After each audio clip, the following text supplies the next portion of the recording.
I think the discussion that we had today with Rahul Gandhi sir is most fruitful.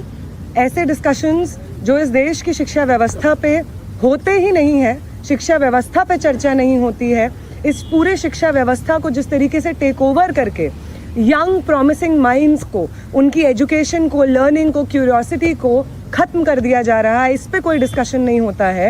And it was a wonderful discussion on that.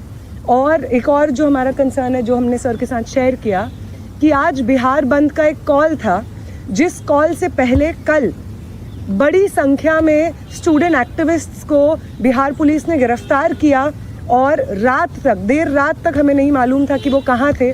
साथी दीपांकर, साथी सबा, साथी संदीप सौरभ, साथी परवेज, साथी दिव्यम, साथी नौशाद, ये तमाम स्टूडेंट्स 40 और स्टूडेंट्स के साथ में बिहार पुलिस ने अपने कस्टडी में लिए हैं. और वो गायब हैं सिर्फ इसलिए क्योंकि वो चाह रहे थे कि बिहार में शिक्षा व्यवस्था का जो हाल है वो दुरुस्त हो, वो बेहतर हो. लेकिन बिहार में भी भाजपा की जो डबल इंजन की सरकार है, उसने वही रवैया अपनाया है जो दिल्ली में हम देखते हैं, बाकी राज्यों में देखते हैं. और जो तीनों डिमांड सर ने यहाँ पे रखी हैं, वो बिल्कुल सही मायने में इस देश के नौजवानों, छात्रों की डिमांड्स हैं. No step back on Dharmendra Pradhan's resignation.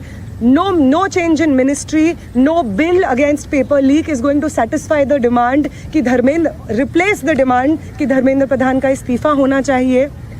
कोई भी अकाउंटेबिलिटी 20 तारीख की जो हिंसा हुई है उस पे कमिश्नर ऑफ पुलिस को भी, होम मिनिस्टर को भी लेनी होगी.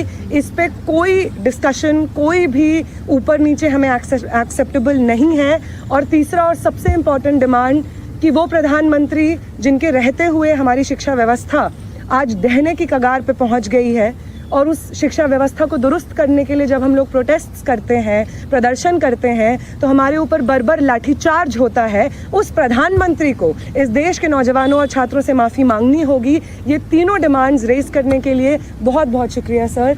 ये सारी डिमांड्स इस देश के नौजवानों की, छात्रों की डिमांड्स है. आपका बहुत शुक्रिया. Thank you.